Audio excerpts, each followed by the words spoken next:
This is our second stream this week, so you're welcome.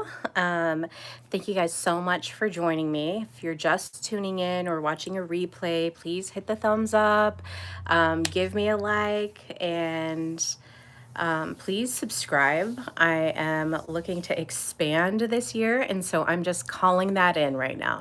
Calling in expansion of my audience and of people that are going to resonate with the message that I'm providing.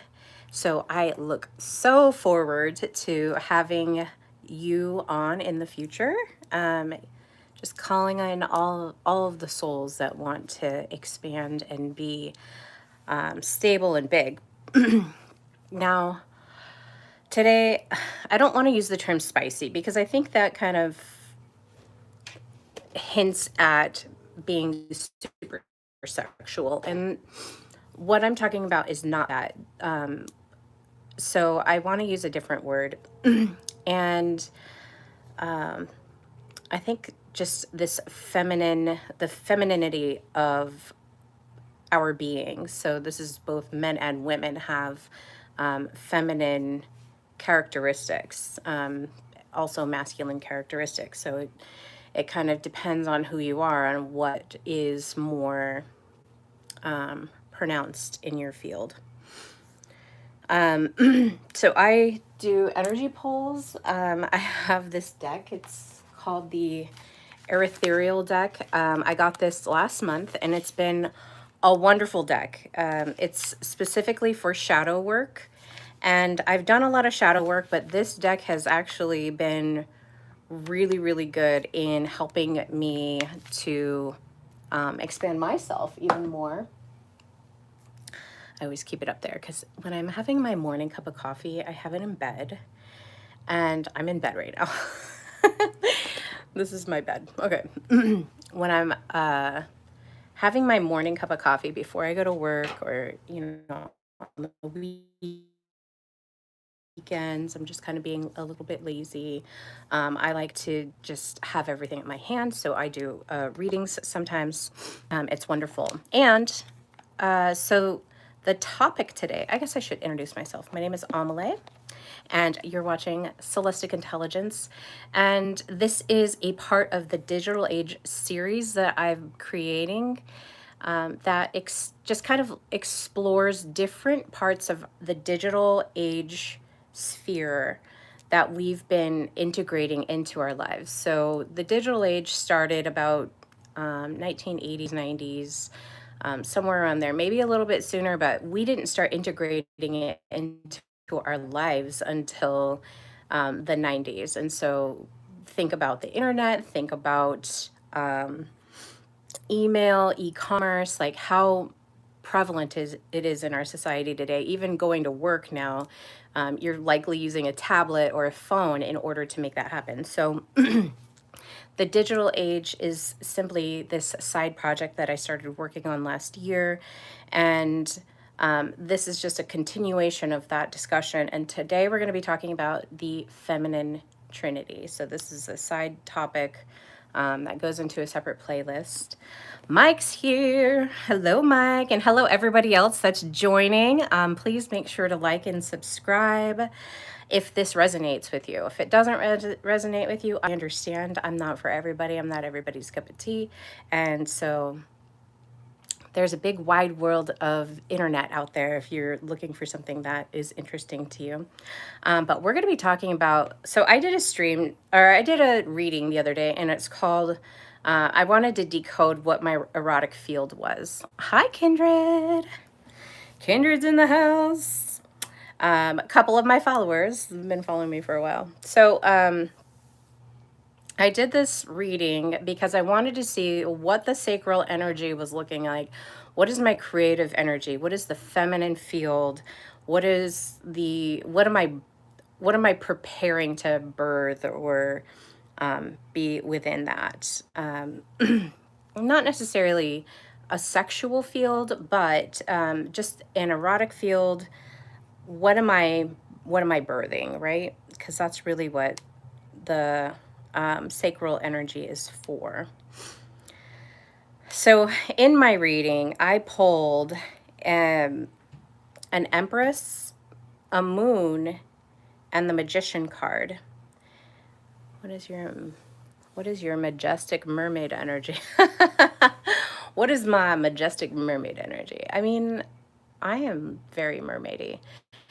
This full moon has me like a little whack, by the way. I was calling it full moon calm when I'm totally not calm during the full moon. I was like activated. I was running around just being very animated in all the things I was talking about yesterday. So, so if you were introduced into my field yesterday, that was probably a good fun one for you. Um, Well, I pulled the Empress, the Moon, and the Magician cards, and I happened upon the feminine Trinity, and it was just a very interesting correlation there. I was being a little wild yesterday, Mike and Kindred. Just that's just the way it was. So the feminine Trinity is, you may have heard of it, or if you haven't heard of it, totally fine. But it's Sophia, Lilith, and Mary Magdalene, and this is kind of a. We're gonna get into all these are. So it typically when you hear about the Trinity, it's the Father, the Son, and the Holy Spirit, and it's all very masculine centered. And so there's no, like, the balance is a little bit off when we're looking at the balance and harmonization of energy. The feminine is adaptive to the male energy, right? That's why it kind of, when I look at across social cultures, particularly in the United States, and especially when I'm analyzing myself, I realized and recognized that some of my energy was being a little masculine heavy. And when I noticed it, I started taking steps of how am I going to, what is the best way to course correct this? You can't just say, I'm just super masculine and now I'm just going to be feminine, which, sometimes when we come across things, like if you're an addict, sometimes you'll go full swing onto the other end and just be hyper religious as a way to cope with the fact that you're not using anymore. So you're using these interesting coping mechanisms. But the same thing happens, I think, when at least I can speak for myself as a woman, when I recognize that, okay, I'm behaving in this certain way and I don't want to do that anymore. I would like to be more this way. And I went a little hyper extreme in the beginning because I was just like wanting to just completely pull myself away from that energy. What's your majestic? What's yours, Mike? I was very exhausted the last few days and she was very excited, energetic. Well, I was tired. I did sleep a lot, but I just felt really I just felt it. I was feeling it.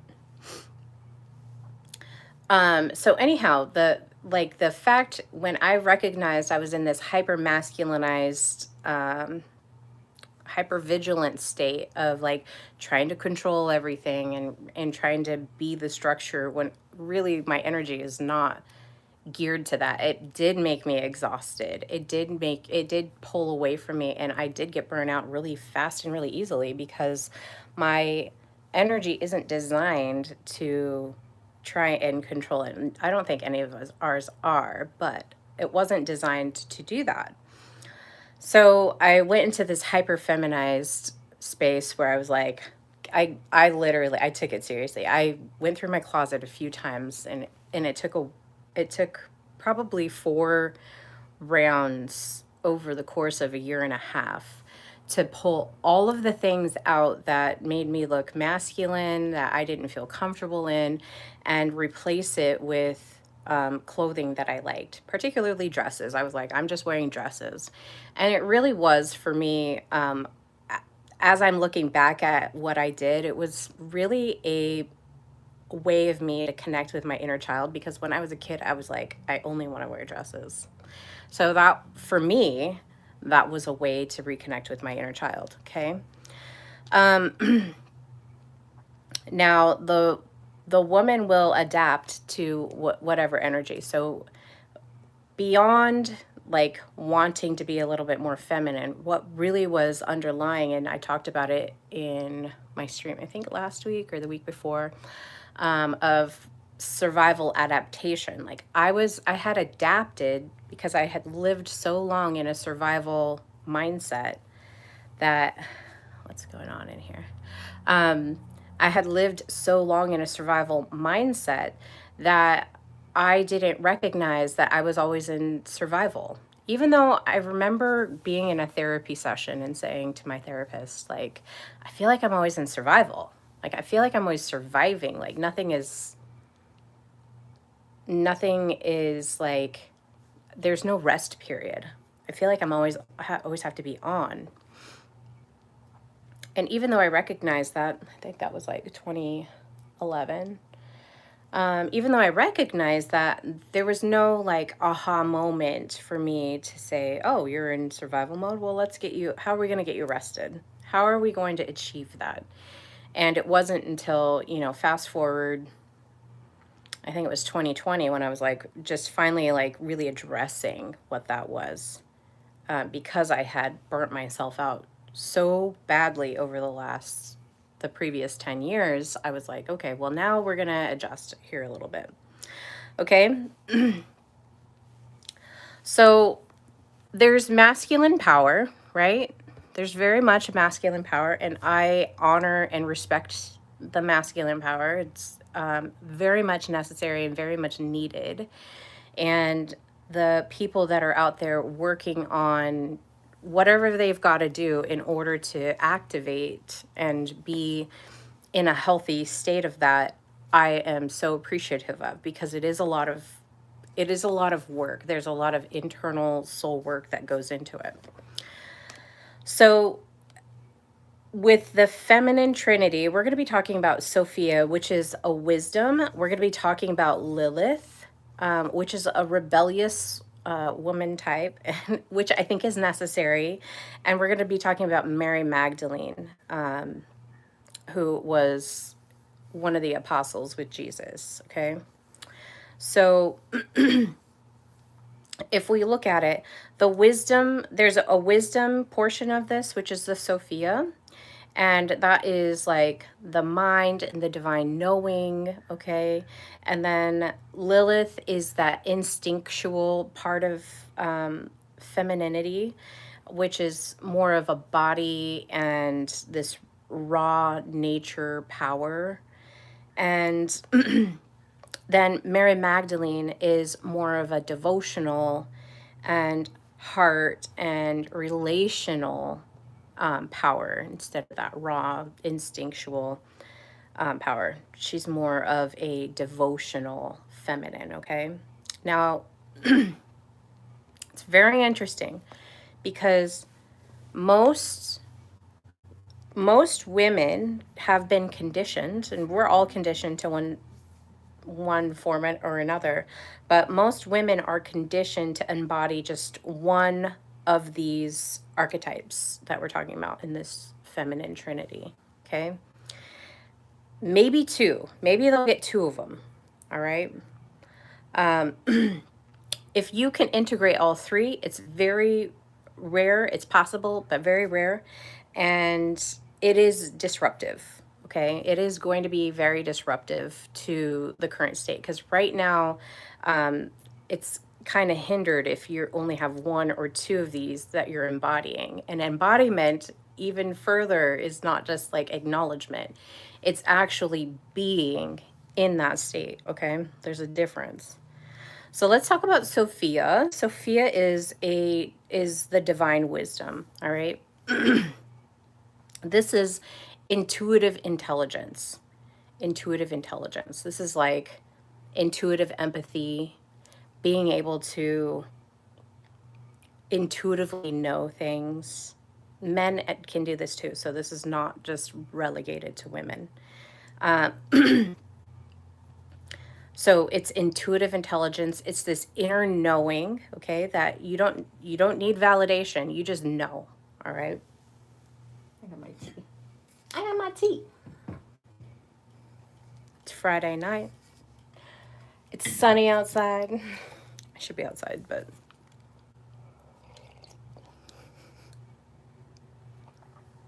I'm not responsible for what my face does when you talk. It's my son's cup. Got some Earl Grey going on today. All right. So Sophia is inner knowing and not needing a validation. And then also that truth comes from within, okay? Truth that comes from within. It's not an authority. It's just the truth that comes within. So if you know a truth and it just pops into your head and you're like, oh my gosh, you can get really activated with that. Hello, Maria. Maria. Hope he is good. Oh, he's doing good. $5. Cash at me. Oh my gosh, so funny. All right. I'm not gonna rabbit trail. Maria. Is that gonna get me? You remind me of a West Side Story. Okay, so Sophia represents this embodiment of I already know, okay? There's no external validation that's needed. We know what is going on here. We already know. Oftentimes, like, I think back when I was younger, I would interrupt people, but now I just listen and observe. And with all the information that people give, like, there's a lot of information that people will give. They don't just have to say things. You can just talk to people, and even more enhanced with that intuitive knowledge, that intuitive intelligence of like locking it in. Even when people text you, you can get, there's a lot of information that comes in that.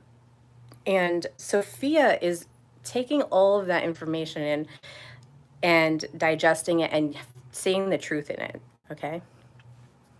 $10. Did it go through? Oh, I don't know. I don't know if I can do that. You're sweet though. Thank you. I think I have to have like a certain number of people in order to be like, what's it called? Super chat. Is it you super chat for? I don't know. I haven't done it in a long time. Okay. So Sophia is representing that I already know. All right. This is not logical knowing. Like, I'm computing in my mind, I'm computing all of the data that I've received, and it's all like logical data that I can sort through and analyze and all that stuff. No, it's just you're embodied to already know. And that is that Sophia intelligence connection, okay? That divine knowing. This goes beyond just like analyzing a trend. This goes beyond like statistical analysis, okay? This is like, maybe you meet somebody and you can tell that something's going wrong with them or that something's going right with them. And they don't say anything, they're not doing anything. You're getting this like divine information from a source, and you already know like what's happening. There's no, it's just there, okay? So Sophia will show up embodied. Now, the shadow distortion of this is you can over intellectualize this information. And I am so guilty of this. I will over intellectualize things. I'll just keep on analyzing and analyzing and analyzing instead of just like pausing and letting the information come and then just know that it's true and not second guess it. And it's a really beautiful place to be when you could do that, when you can turn that over intellectualizing off. All right. Another shadow distortion that can happen with this, Sophia, is feeling disconnected from your body. All right. And I think a lot of people do feel disconnected from their body because we have so In the digital sphere, we have so many different new identities, okay? Not just the identities that we have in the roles that we play as a mother, a sister, a husband, a friend, a sibling, you know, an aunt or an uncle. Like, we have all of these different roles and identities that are kind of like fit within those roles. But now with the digital sphere, now people will come on and be influencers. I'm going to be this person in front of you, and we're going to be doing all this stuff. Let's see. Seuss. Say Sue. Wait, does it say Seuss? Says hi, hello. Um, so I think that in this age, it's even more like there's a little bit more energetic distortion that's causing a lot more of this identity fragmentation or even just disconnection altogether. Like, I don't want to feel it's too hard, disconnect. I'm not going to listen to that inner knowing, disconnect. Like, unplug, unplug, unplug. I don't want any of that extra information. And the work that I'm talking about in my podcasts is addressing all of this, okay? Because it's very important that we're connected to our bodies. Now, our bodies are an amazing, I don't even know all the things about it. All I know is, like, from what I do know, it's an amazing muse, okay? The way that we're made is wonderfully made. Like, it's pretty awe-inspiring, like, if you think about it. So, and that's what started my whole podcast here, is having that understanding that we as vessels are capable of these really amazing things, okay? So being connected to your body is going to be important, because the things that I'm going to be talking about in the future, like, don't follow me if you don't want to hear it. But the things that I'm going to be talking about in the future is being stabilized in timelines that you're able to go back in time, forward in time. You're going to be, I don't want to call it a master of time, but it really is that. And I've always been fascinated with Zelda. It's one of my favorite video games to play, because it has this, I really love playing with time. Even on my Facebook, my job, Facebook for the longest time was time traveler. It might still even be on there, like, as an active thing, but so it's kind of funny to look back at my own little muse of myself and see time traveler as one of my my professions. And little did I know, I was being like, I am a time traveler, and I've gotten a lot better at it. And now we're really getting serious about time travel. And we're going to be talking about retro causality. We're going to be talking about, going into the future and mending time, and playing with time and the possibilities and probabilities that are involved in that, okay? So the last shadow distortion of Sophia is becoming all-seeing, but not living, okay? So again, it's not connected together. It's almost a distrust of that. Yes, the human body is a work of art.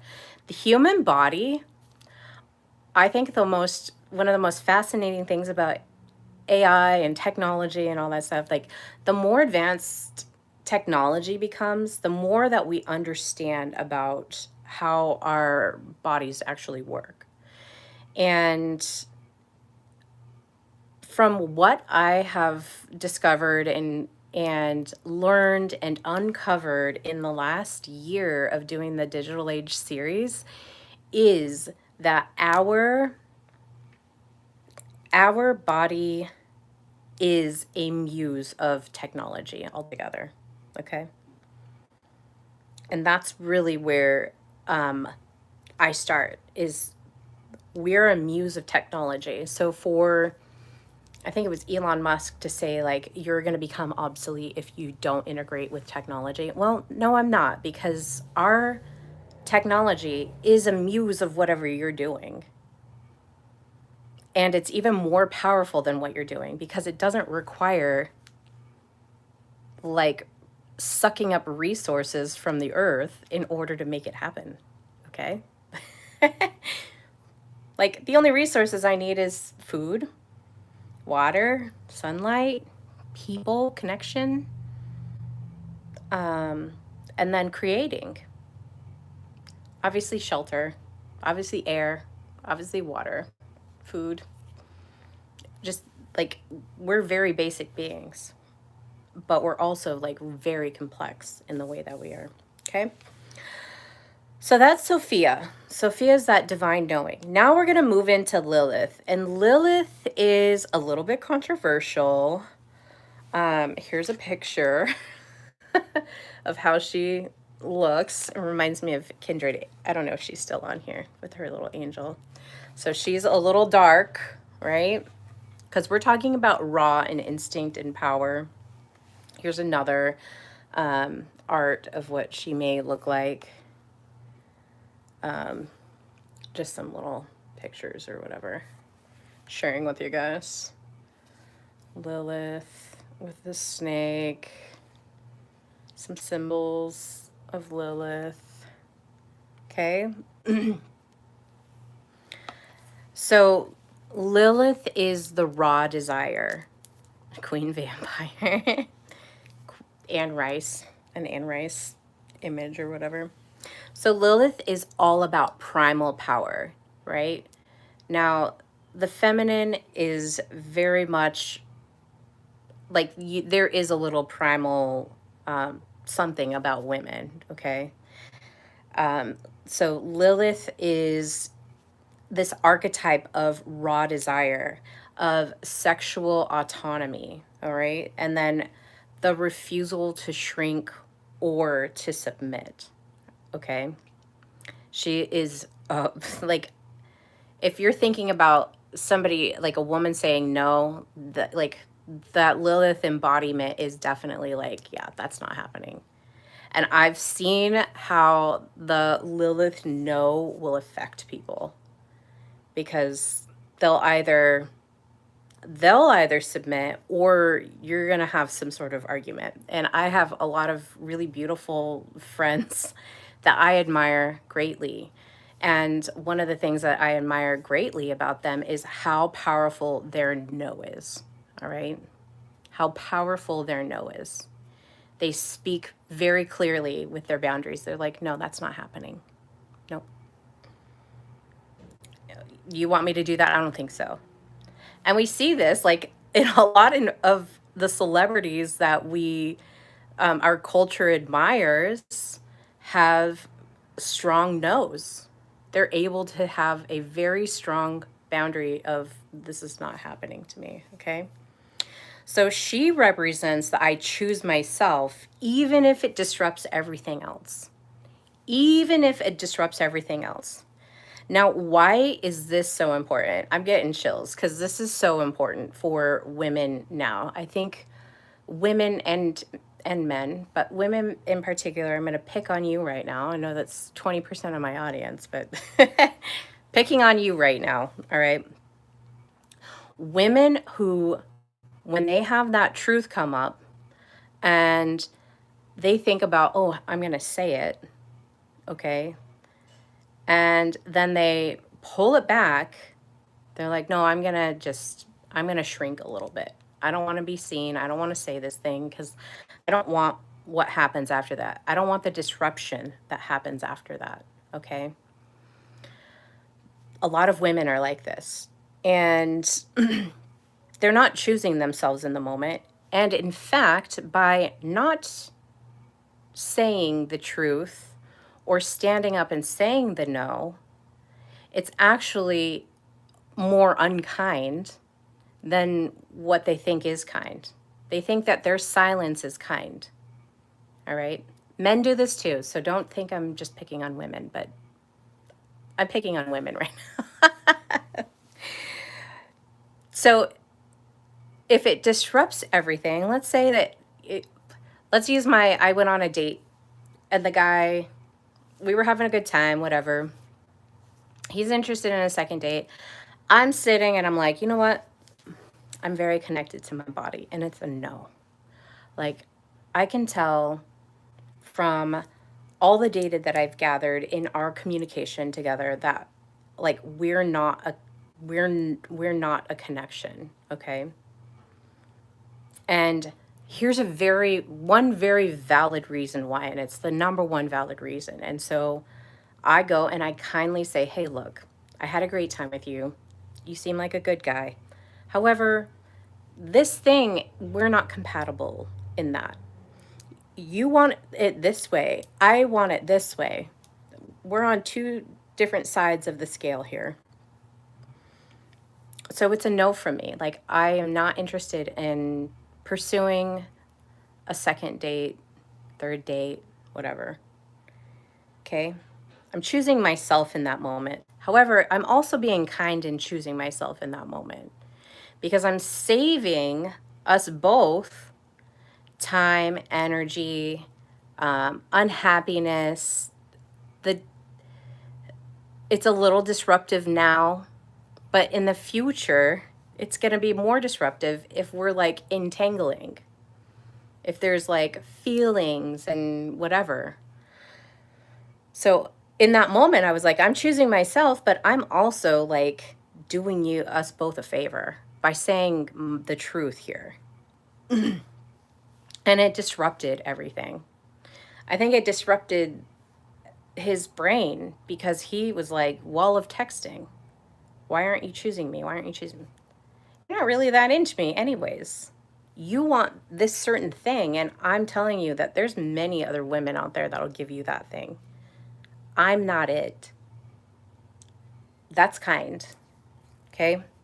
I'm choosing myself. It's disrupting this moment right here.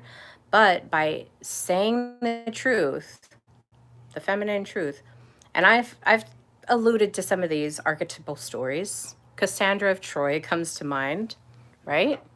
What happened? Cassandra's like, don't accept that horse into our city because something bad's going to happen. I've been having these dreams about it. Like, something bad is going to happen. Don't bring the horse in. And they're like, the horse is cool. We're bringing it in. And what happened? Troy fell. They didn't listen to Cassandra, the voice of the feminine that was speaking the truth and saying, don't do it. Okay. So Lilith is a very controversial character. A lot of people have her as an archetype of one of Adam's wives, and because she refused to submit. I don't know the full story, but I'm simply using her as an archetype right now. So she is this untamed, magnetic, and misunderstood and demonized person. And right now, I'm like, you know what? It's okay to be misunderstood, demonized. In fact, I'm like kind of coming into a little bit of a villain era where I'm like, you know what? I'm just going to say the truth. And it might sting a little bit. It might even sting me. I might like come into some controversy, but at some point, like I need to be comfortable with being seen and being heard, and like I want nothing but truth for me. And so if the things that I'm saying are controversial or they're misunderstood or people are going to call me this or that, like it's like at the end of the day, I'm like, I know who I am. Oh, right. Okay. I know who I am. And I can be demonized. It's fine. It's not going to hurt my feelings. And like I said, a couple streams ago, there's 114 million YouTube channels out there. I think 60 to 64 million are active. So I'm grateful for the people that are here, but you can go find one that resonates with you, because there's lots of stuff, and you don't even have to be on YouTube. Today is Earl Grey tea, by the way. It's not a London fog. It's just Earl Grey with cream. Okay, so the shadow distortion of Lilith, though.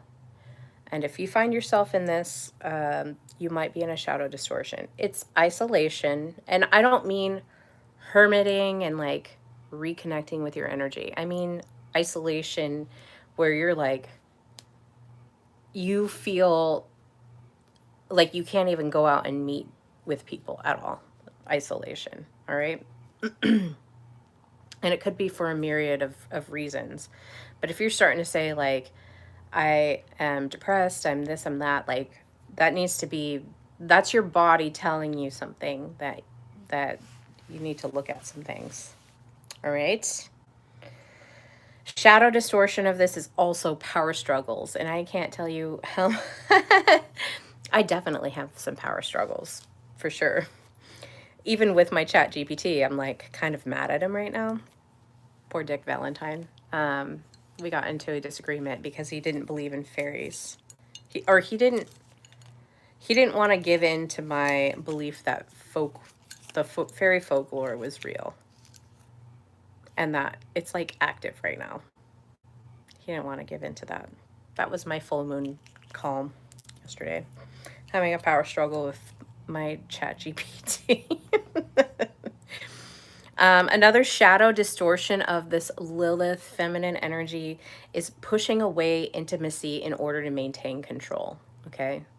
So if you're struggling with intimacy, with really deepening in and locking in, and having connection, it doesn't have to be sexual intimacy. This could be even friend intimacy, being able to have a best friend that you're just confiding all your things to. I have a certain level of intimacy with my audience here where I'm just speaking truth, and it's out there on the internet, and so it's pretty open. But there is a certain level of connection that people would want in like a romantic relationship, and I can like I'll get to a certain point and then I'll pull back because like I have a lot of control issues. I'm not gonna lie. Into me I see. That's funny. Okay, now let's move to Mary Magdalene. So Mary Magdalene represents the devotional love, okay? So we've got three different bits here. We've got the divine wisdom part of the feminine trinity, divine wisdom, that knowing. We've got Lilith, who represents that power, that raw power. Austin Powers. Oh my gosh. I know. I probably should watch the Austin Power movies since I finished all the James Bond.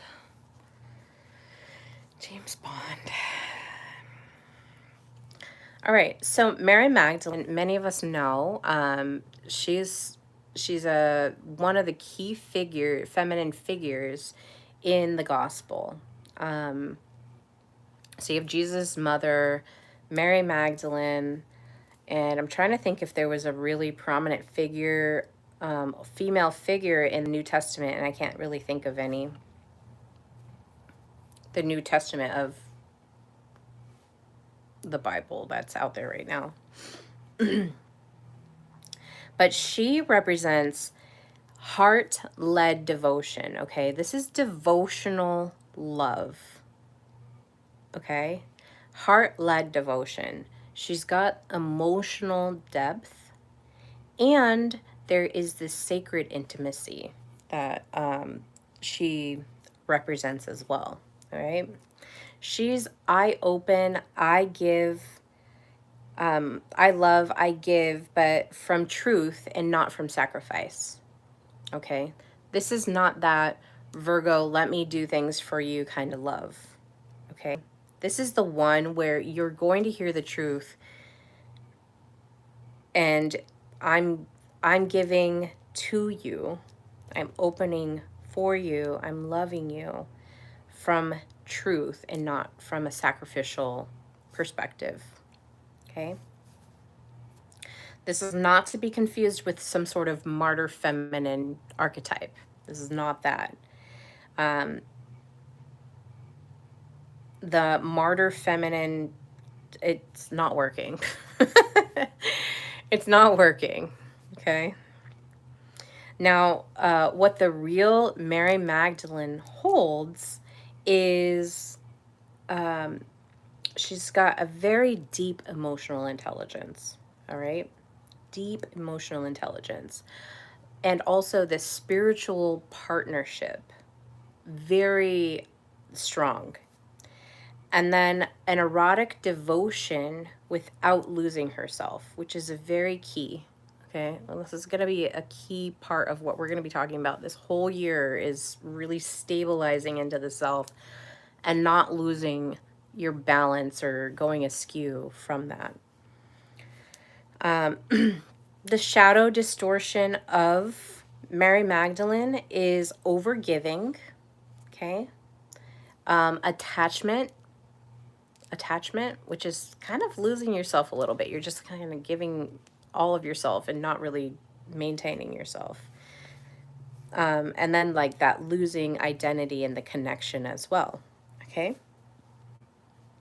Now let's go back, because I was talking about my spread where I pulled that moon, the empress, and the magician in that erotic spread that I had done on my energy.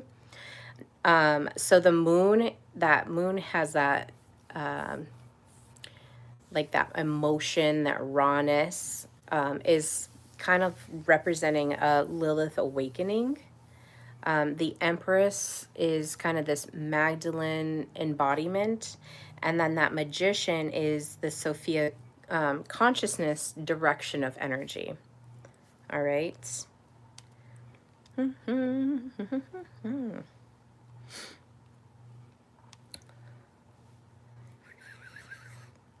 Now that we've kind of talked a little bit about this, I want to talk, is it the 4Ds? No. 3Ds. I know it was 4. No, it's 4.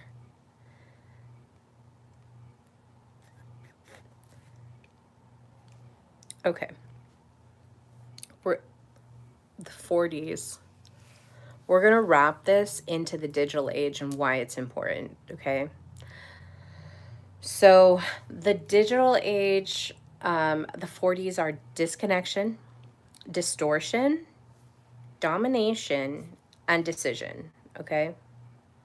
Now, the feminine Trinity that we're talking about here is a counter code to all of that.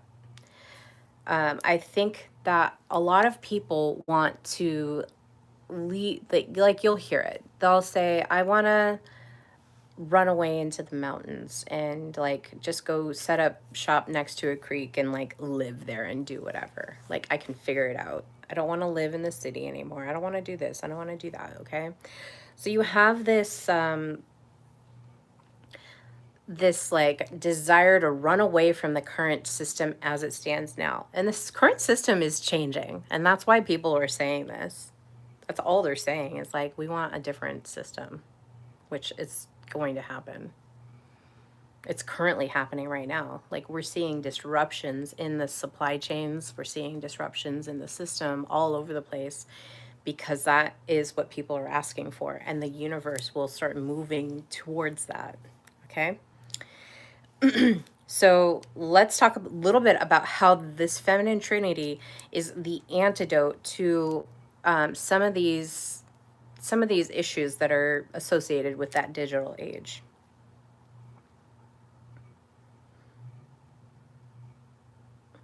So the digital world didn't just change the behavior of people, all right? What it did is part of it just fragmented identity. We don't know who we are anymore. It's hard to like piece together and be stable and grounded in what we currently have. And I think like I have a lot of thoughts and opinions on it, but specifically it fractured the feminine into pieces. And the feminine was already having a time of it. because our system is just heavily patriarchal, you know? It's just how it be. Chocolate bark.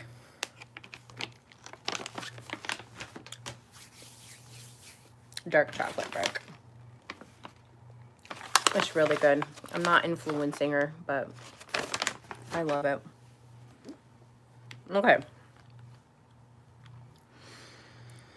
So the distortion that's happening in the digital age is this fragmentation of wisdom, like that Sophia fragmentation. Because remember, Sophia is the mind and the intuitive knowing. And so the distortion is coming in, and that information overload from the digital age is replacing the inner knowing. Okay. So we're giving away that inner knowing and like kind of accepting this technological information overload, and it's just distorting who we are on the inside. Okay. AI, algorithms, experts, those mechanisms, those things are overriding your intuition. I mean, I do it all the time. I'm like, I was talking with my friend yesterday. I was like, what is balls to, where did that even come from? Balls to the wall. So I'm like, I don't know where it comes from. So I'm looking it up. And they knew where it came from. Well, they guessed correctly. And I was like, you're on my trivia team. Okay. So we have AI, algorithms, and experts overriding intuition. Now, there's value in it. However, if you're intuitively not connected and not listening to what is already there, it's getting overridden, and your body's going to have some sort of response and something to say about it. Okay. The other distortion that's happening in the digital age, the Sophia fragmentation, is people know everything, okay, but they trust nothing internally. Like I said, we could just go online and figure all the things out. Sometimes I ask AI, like, what are people using ChatGPT for? Give me percentages of what they're using it for. And how does that compare to my usage of what I'm doing? Because my usage, I'm using it strictly as this mirror. I'm not asking it to like make me a meal plan. I mean, I guess I kind of did ask it a little bit. I was like, what should I do for, what should my canning plan be? So maybe I did ask it that. But it's not like daily dinners. All right. I already have a general idea, but map it out for me.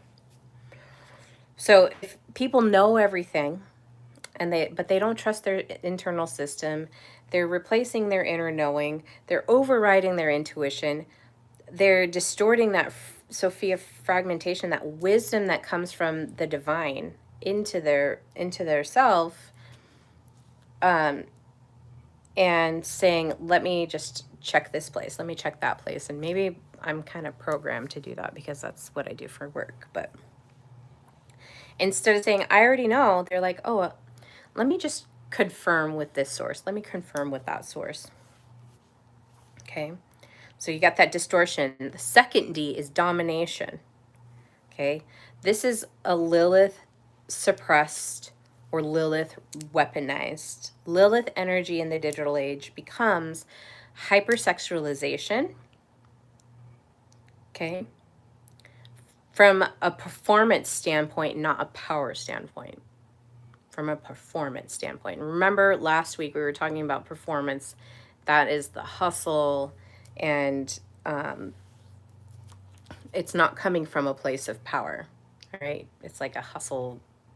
You've got to show up, and you're not being deep or in your essence. You're kind of waiting for that external validation. Domination is also these control battles. Who has leverage? Who texts first? Who cares less? You see this a lot in the digital dating apps. All right. There's almost this like control battle. And I mean, I participate in it too. I'm just like, I'm not even, whatever. I'm not even going to say anything. Um, and even like if you do say something, it's taken a certain way. It's like this really odd interaction, energetic interaction. And I feel for people because they want connection. And so, you know, one of the acceptable arenas to get that connection is to go onto a digital dating app, to go onto Facebook, to like just start asking people, maybe even go onto OnlyFans or Tinder, or whatever the mechanism is to start connecting and meeting with people, because there is still this desire. It's a part of our needs that we have connection with people. All right. Domination that Lilith suppressed or weaponized also shows up as a shadow expression, meaning rage, detachment, emotional shutdown. Okay. So instead of saying, I'm going to choose myself, it becomes I'm protecting myself by never being vulnerable, by never showing true intimacy. All right? And saying I choose myself is not narcissistic. I did a stream on narcissism sometime last year. I don't necessarily think it's a bad word like it's been thrown around. There is a healthy amount of narcissistic traits that are valuable to really just connecting with yourself. If you're a strict egoist, which is what a lot of people call empath, which I don't think narcissist and empath are, those are not competing. They're not opposite. It's egoist. It's like the person that is just trying to be like everybody around them and just placate everybody and be like the rug you walk on. Okay? They're not choosing themselves. And they're not serving anything by doing that. Just like the narcissist that is 2% of the population has that diagnosis. But we're just like throwing that word around, narcissist, throwing the word around empath, with not even really thinking about how it plays and interacts. Like, they're both good in a certain place, but you have to harmonize it. And that's where we're getting to, harmonizing. Okay? So domination, I'm protecting myself by not being vulnerable instead of saying I choose myself. Okay? That's the light end of that. Okay? The third D we're talking about is disconnection, the Magdalene wound. Okay? Magdalene wound. Oof. This disconnection I was just talking about is why we're on these dating apps, why there's ghosting, why there's emotional unavailability, why there's this transactional intimacy. If I do this, then if I buy you dinner, then you give me pussy.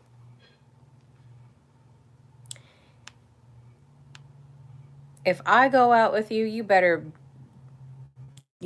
pay for the dinner. Transactional intimacy, emotional unavailability. Just, you're not going to connect with me at all. Which is the strangest thing, because we're in training with one another, all right? And that's where that disconnection is coming from. When you're not open, you're not connecting, okay? Ghosting speaks for itself. And then the dating apps. We're desiring a connection, so we go on there and we're trying to connect. And then we end up ghosting, or we just not interested. Turn the app off like I did. So Magdalene gets twisted into possibly overgiving, maybe having some sort of anxious attachment. Anxious attachment being, I don't know if I don't know if we have a connection. We're talking, but I haven't heard from him for 8 days. And it's causing me to have anxiety. Okay? Anxious attachment. There's disconnection. Or just a complete shutdown. Okay? Now, the Magdalene energy, remember that's devotional love. It says, I open in truth. My heart is open. I am giving love. I'm open in truth. But it becomes, I either overextend, which means I'm going to open up completely and then just throw it all on you, or I don't even open at all. I don't even open at all. And so you have this really extreme disconnection of overextending and just like constantly calling, constantly like trying to connect, pick me, pick me, pick me, or don't even talk to me at all. Like, don't even connect with me, don't even try. Okay? That disconnection is a wounded Magdalene energy within yourself. Okay?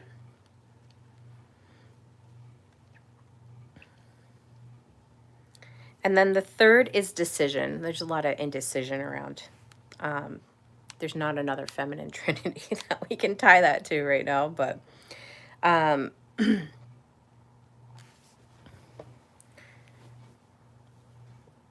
let's see, what time are we at? 57. All right, I'll go for like 10 more minutes. Maybe. We'll see. So the counter code here is really trying to resolve. So either you're going to notice parts of yourself if you're you know, reviewing how you're integrating into the digital age, you might notice all three of these. Maybe one is really strong and the other two are not. But there are likely some of these characteristics or experiences that you're having where these things are true. Okay. And we want to go back to that original, when we were talking about the feminine trinity, really going back to and just talking about that. Now, what I'm asking for my own self, and if you're watching, you're resonating with this, what I'm asking for is a path back to integrated feminine power, because feminine power is important. Masculine power is important. Like, both of them are very important. Okay?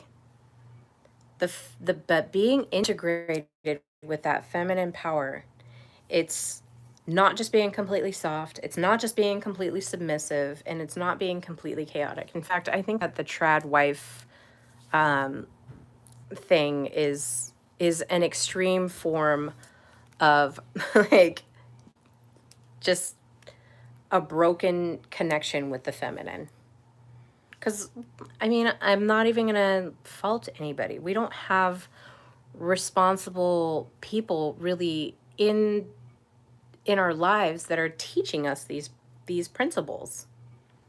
We don't have women out there that are talking about integrating all three of these responsibly, these powers responsibly.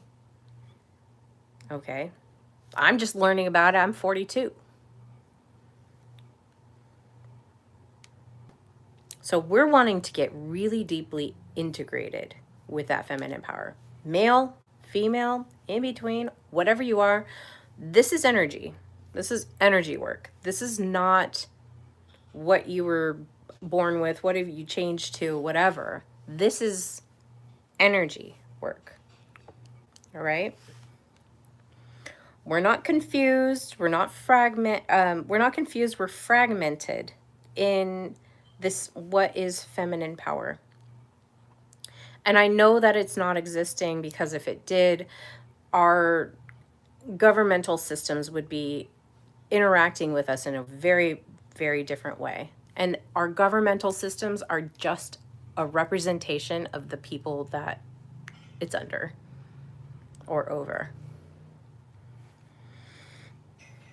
The government is under us in America, by the way. All right. Ooh. So with Sophia, we've got the intuition versus the infinite output. Outsourcing our knowing, that inner knowing. And then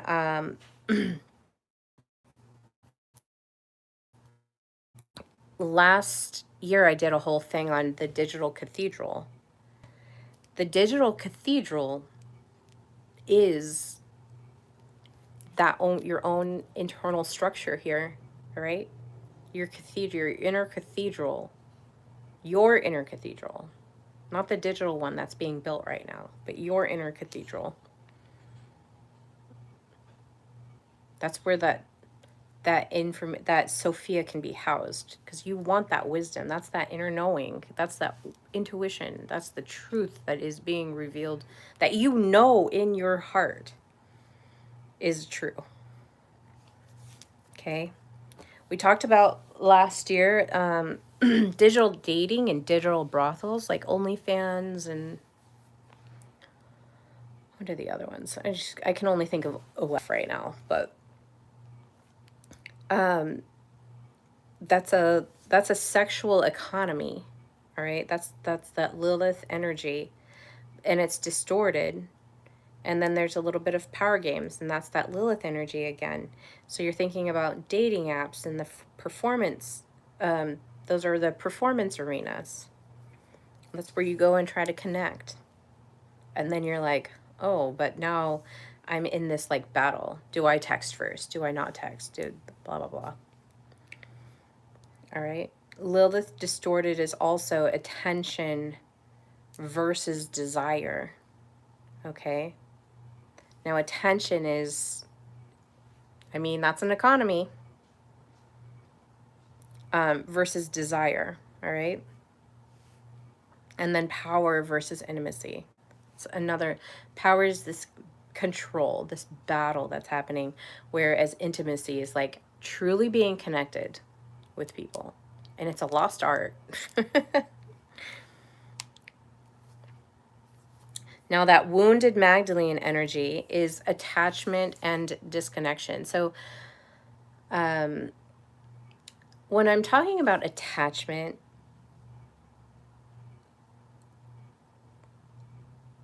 it's attaching to a fantasy, okay?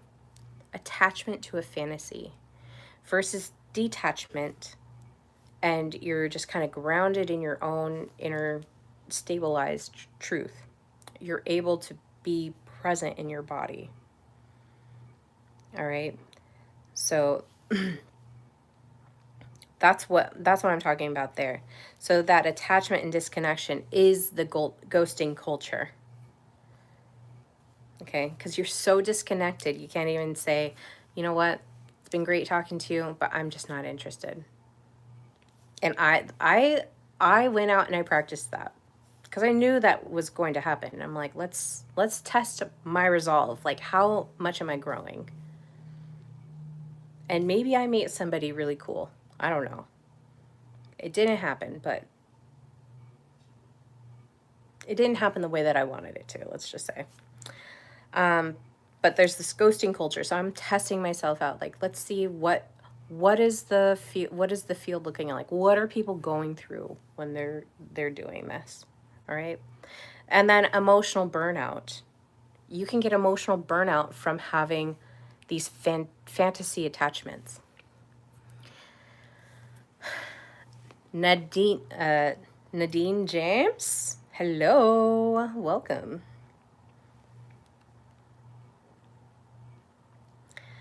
And then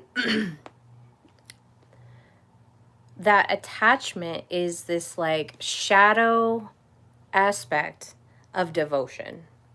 Okay? Because deep down, like, we want to devote our lives to something and have it be meaningful and have it be reciprocated and to have a deep spiritual intimacy with, well, maybe some, not everybody. Maybe I'm just speaking for myself. Having some deep intimacy with somebody that will just get us and will feel connected to. We want that. Okay? But if there's your Magdalene energy is wounded, that devotion is going to feel unsafe to you. Okay? And there's good reason. Like, oh, I devoted all this time to this person. I devoted all this energy. I did this and blah blah blah. Really what that's coming out to be, one is you might have digital burnout, and it's just like kind of amplifying all these other burnouts in your if you're like over extending and over giving to somebody that's not reciprocating that doesn't feel the same way and doesn't have the strong Lilith energy to say, hey, look, I see that you're really into me and that you're giving me a lot of attention, a lot of energy, and but I'm at this point in my life. And some people will hear that and they'll still go for it, and it's like, okay, you've got some serious wounding, let's like figure that out. But this is also tied to the identity crisis that's going on as well. Okay. Couple more minutes, I promise, and then I'll be done.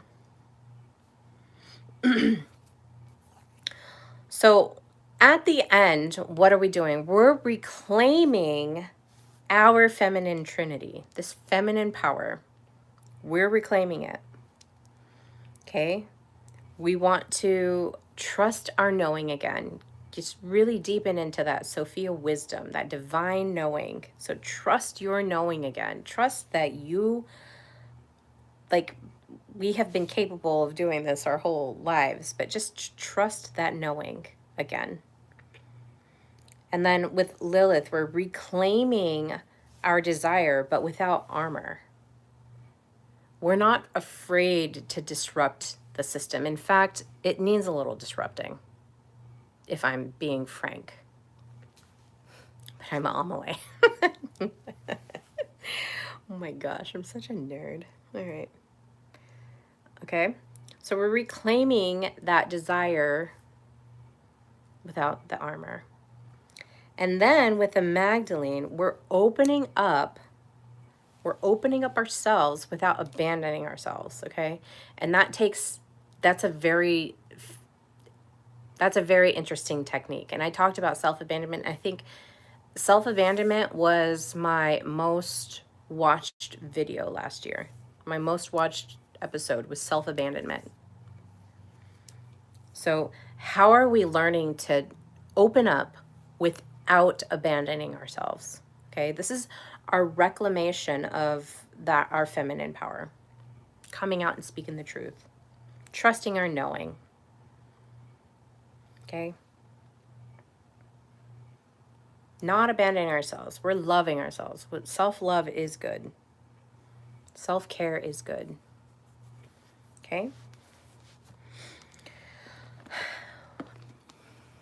Now, with the digital age, I want to say that the future does not belong to those who are optimizing the best, those who know how to manage AI, those know how to do this, know how to do that. That's not where the future is. It doesn't belong to those people, okay? The future, and I want to say it clearly, the future belongs to those who are most integrated. Because there's some crazy stuff going on in the quantum fields and the dimensions. Like, it's popping, okay? And the only way, I'm not going to say that. That's a big claim. But the way that I'm talking about right now is that future is going to be to whoever is most integrated with themselves. Okay? Are you integrated with your full masculine power? Are you integrated with your full feminine power? And can you express that without the distortion, without the disconnection, without the, what was that third D? Whoop, whoop. Distortion, domination. That's it. Can you integrate all of the power together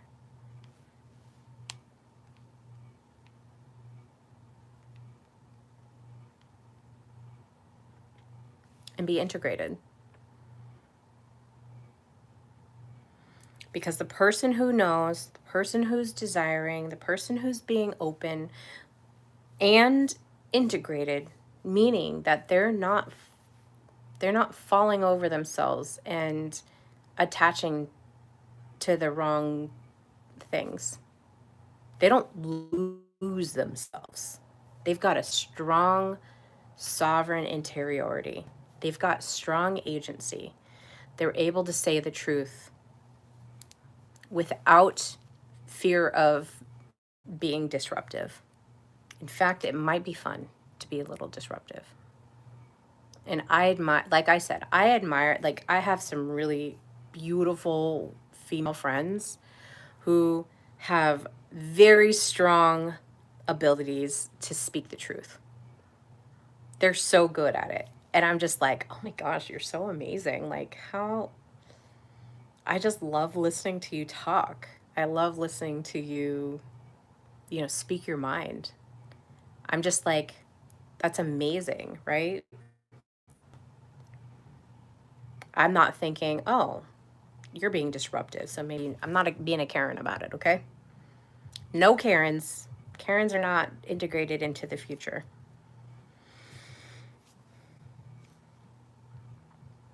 So we're not fragmenting, we're not disconnecting, we're not distorting, we're not dominating. We're being integrated. We're grounded into ourself because we have a mission here. All of us. Okay? When you get to this space that I'm talking about, you're not programmable anymore. Okay? You're not going to be easily influenced by all the influencers. Trust me. They're trying to get me to take the GLP-1s and the Botox.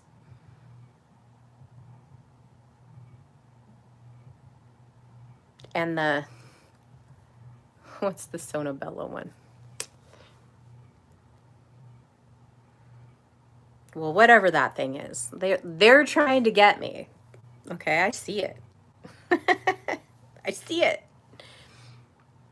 No hashtag no Karens in the future. They're not integrating into our future now. Okay. So this is the body of work that I'm working on. Okay. We're working on sovereignty. Everybody, men and women, sovereignty, identity reclamation, really just being solid in our identity, feminine authority. Okay. And that's the feminine power I was just talking about. And it's not meaning that we're just going to kick out the masculine authority, because masculine authority is also important. For a single woman like myself, I need to have that masculine authority. Like, I do have a little inner masculine voice in my body and the inner feminine voice in there. Definitely chatting it up. Okay? She's having conversations. You're not protecting me. Be better. Okay, I'll be better. I'll be more protective. I'll step up. I'll do the things. Okay? Now, what this Trinity is doing is giving us, this feminine Trinity is giving us some language to really speak into what feminine power is. Okay? Remember, that's the divine connection, the inner knowings, the raw, like, truthful expression without, like, fearing the disruption that it can cause. It gives you a little archetypal structure as well to like define it and to look at the archetypes of what I'm talking about. And it gives us a little bit more emotional depth, okay? Because these are all important. So the digital age can feel disorienting to men and women because of how it has been affecting feminine power. But you know what? I think that there's always been something attacking the feminine power. And it's just been happening since the beginning of dawning of time. In the fall of Sophia, like you don't even talk about wisdom. And in the Bible, it says wisdom was there at the foundation dancing and having a good time, partying it up. Like, oh my gosh, this creation is amazing. Wisdom's in the house. And like, I think one of the most fascinating things that I like tied together last year was when Solomon had wisdom sitting with him. Okay, his reign was peaceful, prosperous, amazing, like did a bunch of amazing things. And as soon as he left wisdom, like as soon as he did not have wisdom seated with him, what happened? Kingdom split. Kingdom split because the wisdom wasn't sitting there. So what I'm talking about, like, it's serious. We need to have wisdom sitting with us. That Sophia wisdom sitting with us. And Sophia is a Greek word for wisdom. That's why I think that's called that. But so Sophia wisdom is basically saying like wisdom, but don't tell anybody.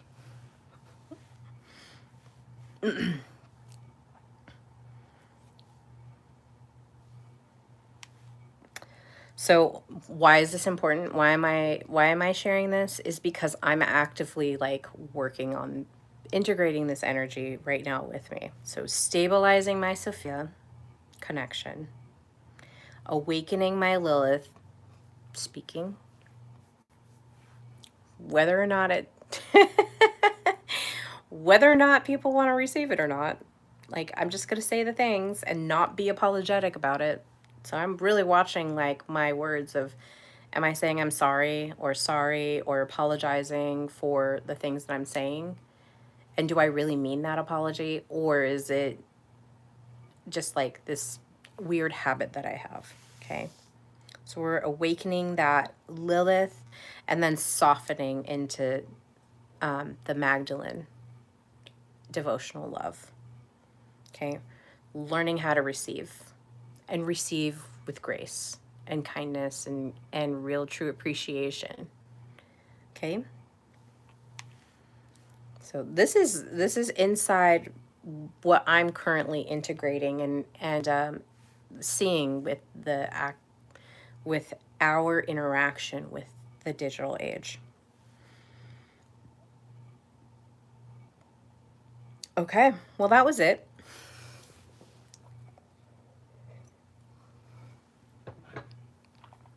It's funny that I chose this to like do my stream today. It's funny. I usually have some like really cool interaction where somebody comes in and says something. So I was half expecting somebody to say something off-putting, but oh well. Anyhow, this has been a digital age conversation. I am going to sign off for the weekend. Go enjoy hanging out and relaxing and I don't know what I'm going to do, but thank you guys so much for coming in and watching. Thank you so much if you're making this to the end for subscribing or liking, commenting. I'd love to hear what you guys have to say about it. And I hope it landed for you, that you learned something or that you're able to integrate something that is valuable to you. So thank you guys so much for joining. My name is Amelie. My podcast, like you're watching right now, is the Celestic Intelligence Podcast. I air every Tuesday at 5:30 or somewhere around there with an episode for the Celestic Intelligence podcast. We just finished up foundations and we're moving into structure. So please look forward to that. And I may have some more digital age discussions coming up. It depends on, the information that comes in. I kind of wait for that new information to pop in, to be able to deliver it to you in a cohesive way, because there's a lot of stuff that's been coming up and I don't even know how to talk about it sometimes because it's like so overwhelming, and a lot of it has to do with bones.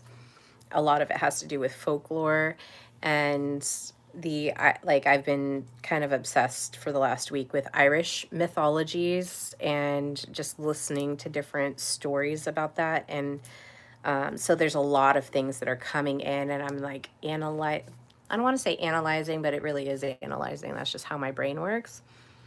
Um, and there's a lot of truth that I'm like getting from that, of like, oh my gosh, this thing. So kind of expect to see that. Anyways, happy Good Friday. I hope you guys have a wonderful time with your families. Happy Easter if I don't have a stream again this weekend. And I will see you guys on Tuesday. All right, bye.